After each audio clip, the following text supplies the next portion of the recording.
मार्गशीर्ष महिन्यामधला पहिला गुरुवार आहे.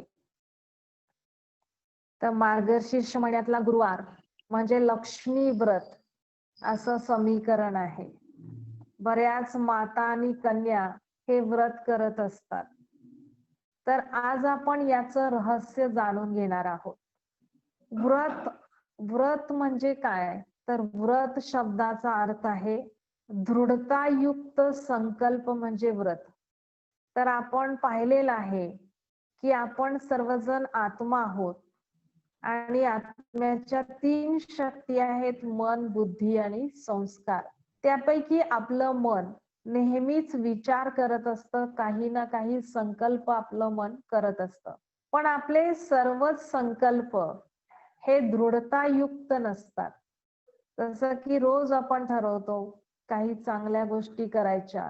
1 तारखेला बरेच जण संकल्प करतात आणि 10 तारखेपर्यंत संकल्प सोडून देतात. तर याला व्रत म्हटलं जात नाही. व्रत म्हणजे कितीही परिस्थिती आल्या, कितीही समस्या आल्या तरी आपला संकल्प सोडायचा नाही, तो संकल्प पूर्ण करायचा, याला म्हणतात व्रत. म्हणजे दृढतायुक्त संकल्प म्हणजे व्रत.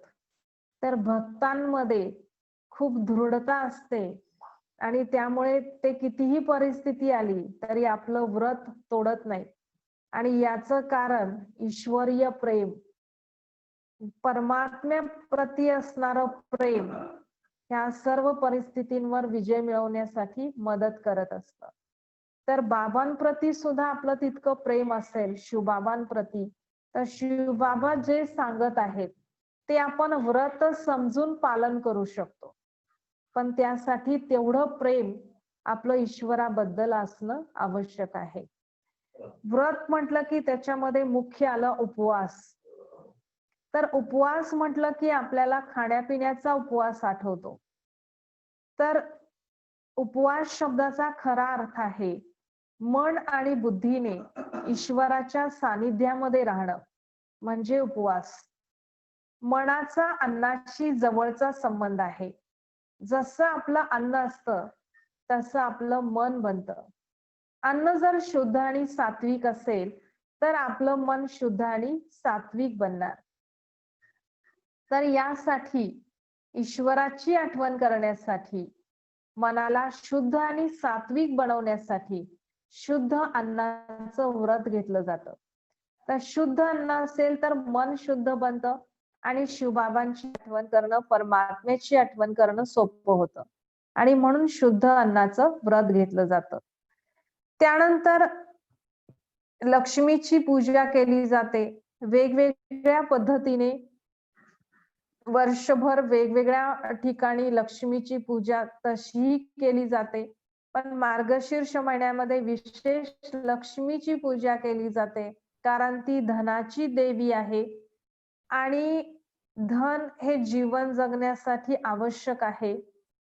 चांगल्या रीतीनं जीवन जगण्यासाठी धनाची अत्यंत आवश्यकता आहे. आणि असं पण आहे की आपल्याकडं धनसंपत्ती असेल तर मन स्थिर राहतं, मन संतुष्ट राहतं आणि असं संतुष्ट मनच ईश्वराच्या आठवणीमध्ये स्थित होऊ शकतं. यासाठी ही धनाची गरज आहे. पण लक्ष्मीची पूजा करत असताना बऱ्याच ठिकाणी सरस्वती आणि गणपतीचीही पूजा केली जाते. आपण असे बरेच चित्र पाहिले असतील, याच्यामध्ये लक्ष्मी, गणपती आणि सरस्वती असतात. धनाची जितकी आवश्यकता आहे चांगल्या पद्धतीनं जीवन जगण्यासाठी, तितकीच आवश्यकता ज्ञानाचीही आहे. आणि म्हणून लक्ष्मी सोबत गणपती आणि सरस्वतीची पूजा केली जाते. कारण जे मिळालेलं धन आहे ते टिकवण्यासाठी, वाढवण्यासाठी किंवा त्याचा योग्य रीतीनं वापर करण्यासाठी आपल्याकडे बुद्धी असणंही गरजेचं आहे. म्हणजे जितकं हे स्थूल धन महत्वाचं आहे, तितकं ज्ञानाचं धनही महत्वाचं आहे. आणि म्हणून लक्ष्मी बरोबर सरस्वती आणि गणपतीची पूजा केली जाते. मार्गशीर्ष महिन्यातल्या या गुरुवारी लक्ष्मीची पूजा करत असताना कलश मांडला जातो. आणि कलश म्हणजेच लक्ष्मी समजून त्या कलशाची पूजा केली जाते. तर तो कलश जो आहे, कशाचं प्रतीक आहे? तर ज्ञानाचं प्रतीक आहे. ज्ञान कलियुगाच्या अंतिम समयाला आणि सतयुगाच्या सुरुवातीला पुरुषोत्तम संगम युगामध्ये शिवबाबा प्रजापिता ब्रह्माच्या द्वारे आपल्याला जे ज्ञान देतात, हे ज्ञान देण्यासाठी शिवबाबांनी मातांना आणि कन्यांना निमित्त बनवलेला आहे. म्हणजेच हा ज्ञानाचा कलश शिवबाबांनी मातांकडे आणि कन्यांकडे दिलेला आहे.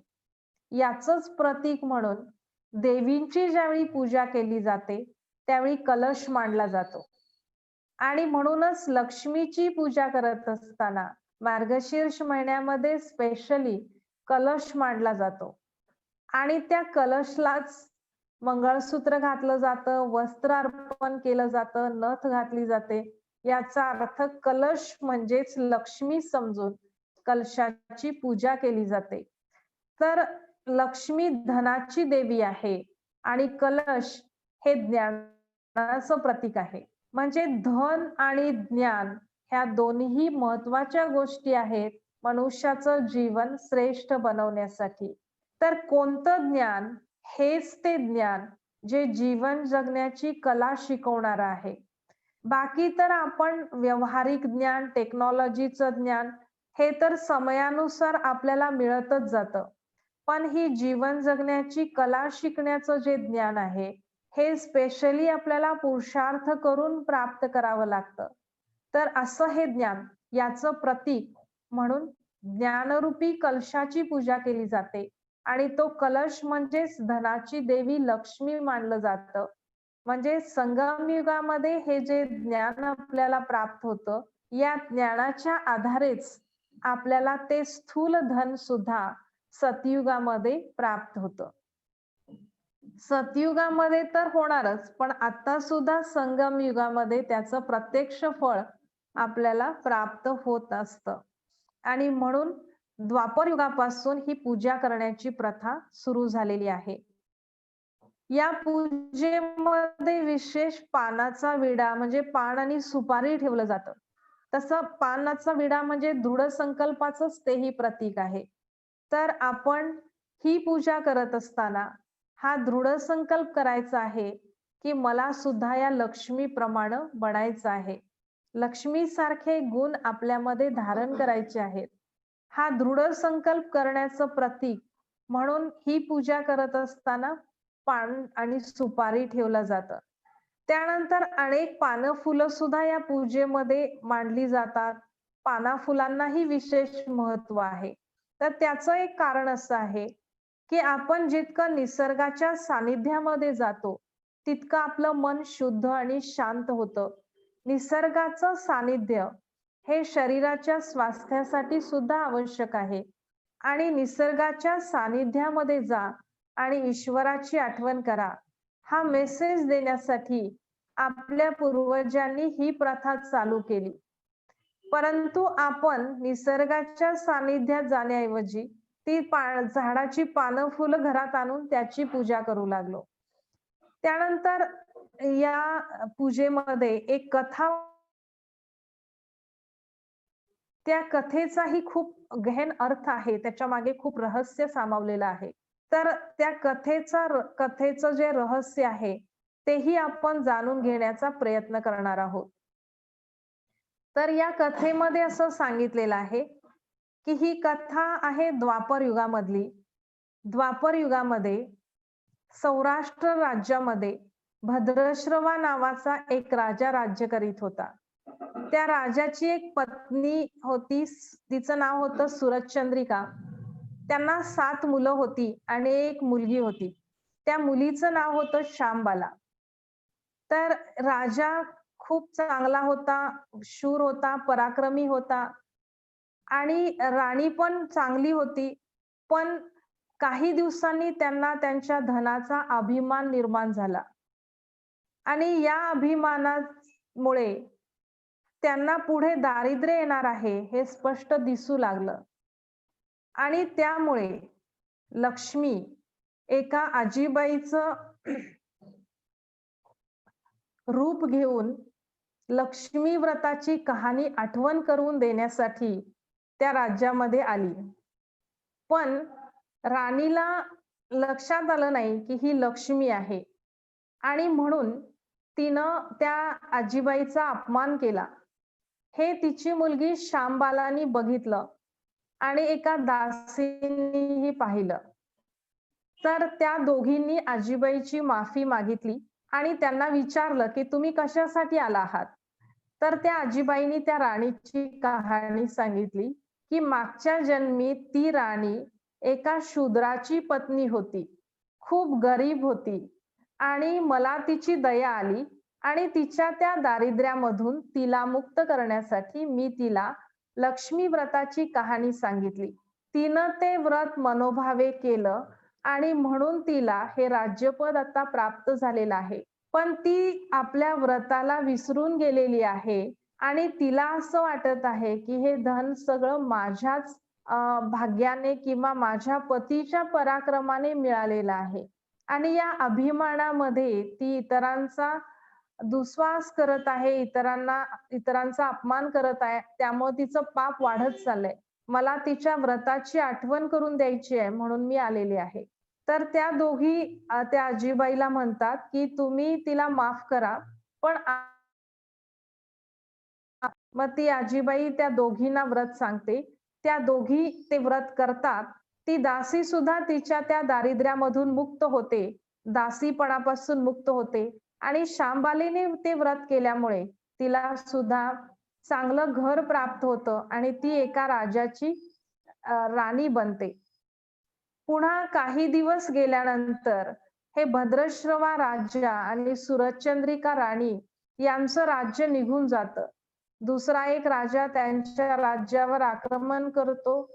तो राजा ते युद्ध हारतो आणि ते अत्यंत दरिद्री बनतात. मग दरिद्री बनल्यानंतर, खूप गरीब बनल्यानंतर ते शांबालेकडे जातात. शांबालेकडे ज्यावेळी ते जातात त्यावेळी मार्गशीर्ष महिन्यातला पुन्हा गुरुवार असतो. तिथं ती शांबाला व्रत करत असते. ते सुरचंद्रिका राणी पाहते.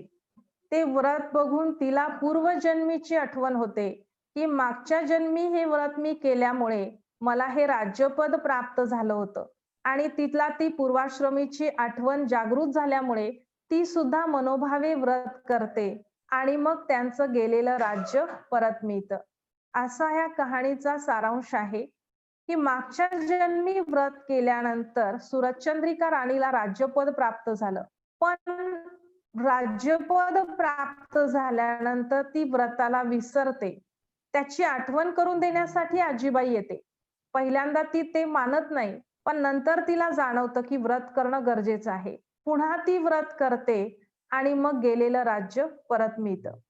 सत्यनारायणाची जी कहाणी आहे त्याचाही सारांश असाच आहे की व्रत केल्यानंतर राज्यपद मिळालं, पण राज्यपद मिळाल्यानंतर त्या अभिमानामध्ये ते व्रताला विसरतात आणि पुन्हा ते होतात आणि मग पुन्हा व्रत केल्यानंतर पुन्हा त्यांना गेलेलं राज्यपद परत मिळतं. तर हेच सृष्टी चक्र बाबा आपल्याला समजावतायत. सृष्टी चक्राचा सारांश असाच आहे. संगम युगामध्ये शिवबाबा आपल्याला व्रत सांगतात. तर बाबांनी आपल्याला दोन विशेष व्रत दिले करायला सांगितलेत. एक म्हणजे ज्ञान आणि दुसरं म्हणजे योग. रोज ज्ञान ऐका, रोज मुरली ऐका आणि दुसरं म्हणजे रोज योग करा. ज्ञान आणि योग या दोन व्रतांच्या आधारे आपल्याला सतयुगामध्ये राज्यपद प्राप्त होतं. पण सतयुगामध्ये गेल्यानंतर, त्या सुखामध्ये गेल्यानंतर आपण हे विसरून जातो पाठीमागच्या जन्मातलं व्रत आणि मग हळूहळू पुन्हा आपल्याला मिळालेलं राज्यपद निघून जातं. संगम युगामध्ये शिवबाबा, त्या कहाणीमध्ये तर आजीबाई दाखवली. संगम युगामध्ये शिवबाबा एक आजोबा पाठवतात आपल्याला व्रताची आठवण करून देण्यासाठी.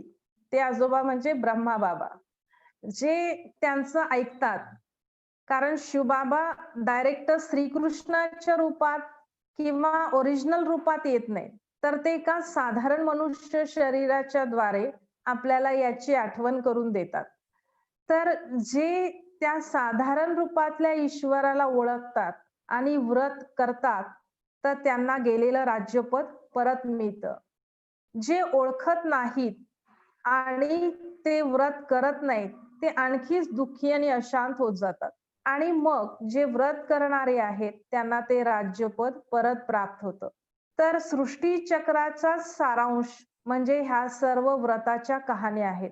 संगम युगामध्ये बाबा जे हे व्रत सांगत आहेत, हे आपण जर मनोभावे केलं, तर आपल्याला राज्यपदाची प्राप्ती होणार आहे. म्हणजे आपल्या मनामध्ये सूक्ष्म मध्ये हे सृष्टी चक्राचं ज्ञान ऑलरेडी आहेच, पण आपण त्याला विसरून गेलेलो आहोत. आणि म्हणून बाबा आपल्याला हे पुन्हा स्पष्ट करून सांगण्यासाठी आलेले आहेत. अ, जेवढ्या सगळ्या सीरियल्स किंवा जेवढे सगळे पिक्चर्स आहेत, त्याच्याही स्टोरी अशाच आहेत. सुरुवातीला सगळं व्यवस्थित चाललेलं असतं, म्हणजे सतयुग आणि त्रेतायुगाप्रमाणे. द्वापर युगामध्ये जसं दुःख सुरू झालं, तसं प्रत्येक स्टोरीमध्ये हे सांगितलं असतं, की कोणता ना कोणता विलन आला आणि दुःख शांतीला सुरुवात झाली. ती दुःख शांती कमी करण्यासाठी छोटे-मोठे प्रयत्न केले जातात, पण पूर्ण परिवर्तन होत नाही. मग पिक्चरच्या शेवटी मेन हिरो जो असतो तो विलनला मारतो आणि पुन्हा सुख शांती स्थापन होते. म्हणजे जेवढ्या सगळ्या कहाण्या आहेत, जेवढ्या सगळ्या फिल्मच्या स्टोरी आहेत, आपल्याला सुद्धा एखादी स्क्रिप्ट लिहायला सांगितली, तरी सुद्धा आपण पण अशीच लिहिणार. म्हणजे इनडायरेक्टली आपल्या बुद्धीमध्ये हे सृष्टीचक्राचं ज्ञान आहेच. आता त्याला क्लिअर समजावून घेऊन त्याप्रमाणे आपण व्रत करणं गरजेचं आहे.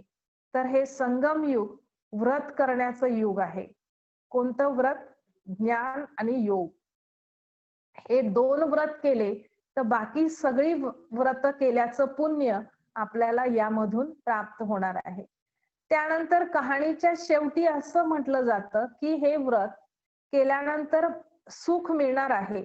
पण ते सुख आल्यानंतर उतू नये, मातू नये, घेतला वसा टाकू नये. याचा अर्थ असा आहे, की आपल्याला प्राप्ती झाल्यानंतर आपण ईश्वराला विसरलं नाही पाहिजे आणि त्याचा अभिमान येऊ दिला नाही पाहिजे आणि जे व्रत आपण घेतलेलं आहे ते टाकायचं नाही, अर्थात ते कंटिन्यू करत राहायचं आणि ही कहाणी दुसऱ्यांना सांगायची. गुरुवारच्या या व्रतामध्ये सुद्धा सगळ्यांना या व्रताच्या कहाणीची पुस्तकं भेट म्हणून दिली जातात. म्हणजे आपण जे व्रत केलेलं आहे ते दुसऱ्यांना करण्यासाठी सुद्धा प्रेरित करा, असा त्यामागचा अर्थ आहे. तर आपल्याला सुद्धा बाबांकडून जे हे ज्ञान मिळालेलं आहे, आपण जे व्रत करत आहोत, हे इतरांनाही आपल्याला सांगायचं आहे. आणि म्हणून बाबा रोज आपल्याला मुरलीमध्ये म्हणतात, की सबको समझाओ, ऐसे समझाओ, इस बात पर ऐसे समझाओ. बाबा आपल्याला रोज सांगतात. म्हणजे आपण जे व्रत करत आहोत, हे आपल्याला इतरांनाही करण्यासाठी प्रेरित करायचं आहे. तसा ह्या मार्गशीर्ष महिन्यातल्या गुरुवारच्या लक्ष्मी व्रताचा आध्यात्मिक अर्थ आहे. तर आपण सर्वांनीही संगम युगामध्ये ज्ञान आणि योगाचं व्रत पूर्णपणे दृढतापूर्वक करावं आणि आपल्या जीवनामध्येही सुख शांती निर्माण व्हावी, ही शुभेच्छा. आपण स्थूल धनधान्यांनीही संपन्न व्हा आणि ज्ञान धनानीही संपन्न व्हा, अशा आपल्या आदरणीय सुनीता बेनजींकडून आपल्याला शुभेच्छा. ओम शांती.